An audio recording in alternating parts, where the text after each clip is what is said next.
Hi, I love making hot cross buns at Easter. So without the ability to buy hot cross buns in America, I have decided to try to make my own hot cross buns. Now, I've never done this before and I don't have a recipe, so I'm making it up as I go. I've measured out a bunch of ingredients that I think are probably the things that go into hot cross buns, and I'm going to put them together and see if I can make hot cross buns. So the first thing we have to do is we start with the milk and the oil and some sugar, and we put it into a bowl and get that mixture almost to boiling point, but not quite boiling. Okay, here we go. So we're gonna put the pot onto the stove here. Let me just turn on the gas. Woo!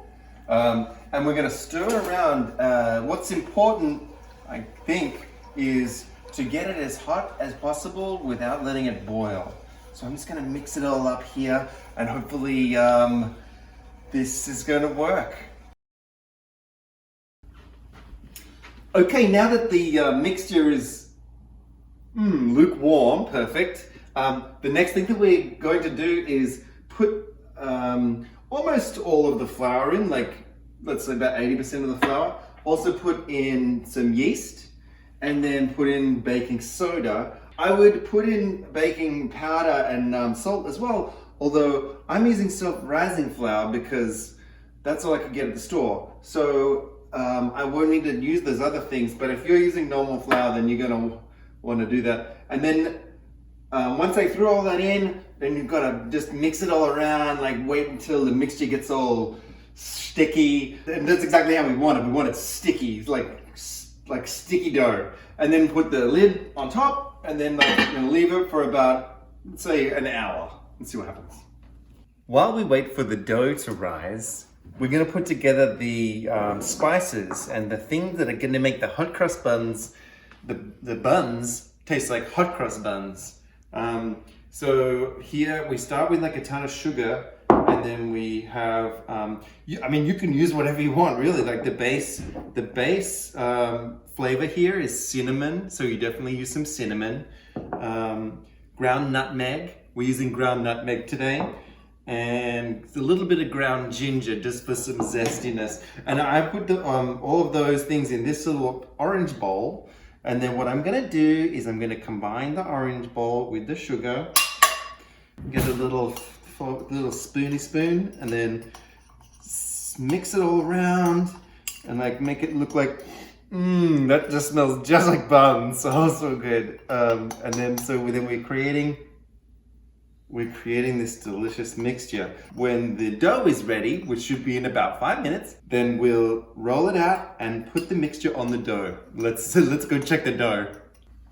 Okay, so it's been about 30 minutes. Let's check the dough. 1 hour.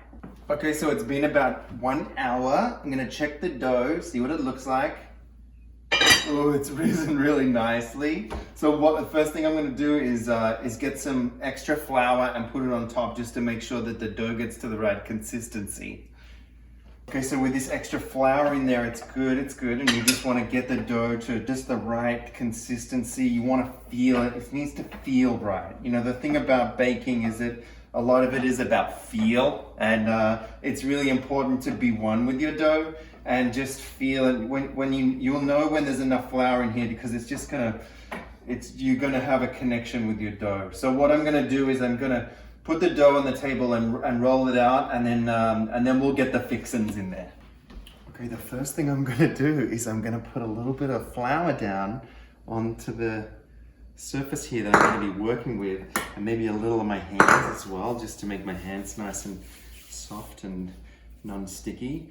And then we'll get the dough, this beautiful dough, and roll it out a little bit. So we roll it out ready for all of the flavors. And we don't want to roll it out flat. We're not making a pizza. We just want to roll it out to about this point. That looks perfect.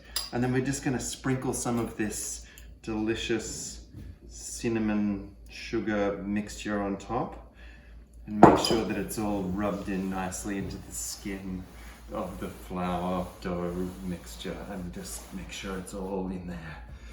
Perfect, look at that. That's beautiful. Okay, when we feel good about that, I can always just have a little bit more. We want to save some because we're going to fold it over. And then the last step here is just to sprinkle some fruit. We've got some raisins that we've chopped up, some delicious little raisins. We're going to push these little fuckers into the dough here and just make sure that they're separated nicely and that they're stuck in here into this dough mixture thing. I want to get lots of raisins because at this time of year at Easter we eat raisins a lot.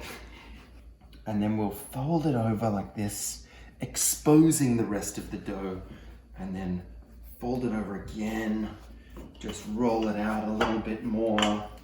You'll see some of those raisins poking through, which is perfect. And then we want to sprinkle it again with the cinnamon sugar mixture and make sure that's all throughout the dough. Beautiful.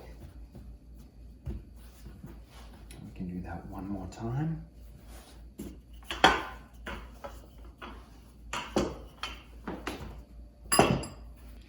And the next step is to get it on a pan and just let it rise again for another 30 minutes. So let's do that straight away. All right, now we've got this pan here where we're gonna put our little buns when we turn them into little circles. And we have our dough perfectly set up here.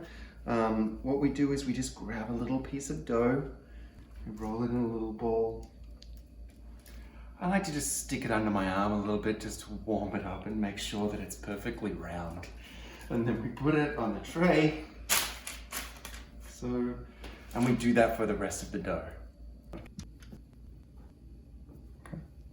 So the dough's been rising for a little while. Oh, it didn't really rise very much, but I guess that's what happens when you don't do it properly. And then what we're gonna do is we're gonna glaze them anyway, and we're gonna stick them in the oven. So I have an egg white in this little bowl. I put a splash of milk in. That's like a splash. And then I've got this brushy brush, and I'll just get this gooey stuff and then put it on the brush. And then I'm just gonna brush the top of all of these little nuggets here. Give them a good coating of milky egg stuff.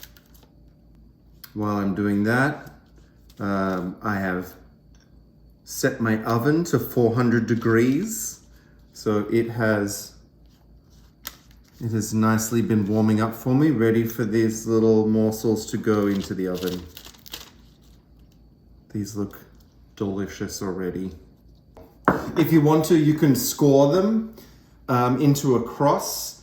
We're also gonna put some icing on top to give them a cross. Right now, mine are a bit misshapen, so I'm not gonna do that because I don't wanna ruin them any more than I already have. Okay, we're gonna put them in the oven. When the oven's at 400 degrees, we put these little guys in. And they'll be in there for 20 minutes. We're going to create some icing to put little crosses on top of them to make them Easter buns. So what we do is we get 1/8 of a cup of milk and put it in 1 cup of icing sugar, and then we mix it all together. And when we've done that, we put the icing into a little sandwich bag and snip off the end. And then we can use that as an applicator to put the crosses on top of the buns. Okay, our buns have been in for 20 minutes. I'm gonna get them out and see what they look like. Oh, they look a bit like gross cookies, but I think that's okay. Check that out, that's pretty nice. What we're gonna do is we're gonna let them cool. And once they're cooled, then we can put little crosses on them and then turn them straight into hot cross buns. Okay, our little buns have sufficiently cooled, and now what I'm gonna do is snip the end off this guy and put some crosses on them. Okay, let's do this.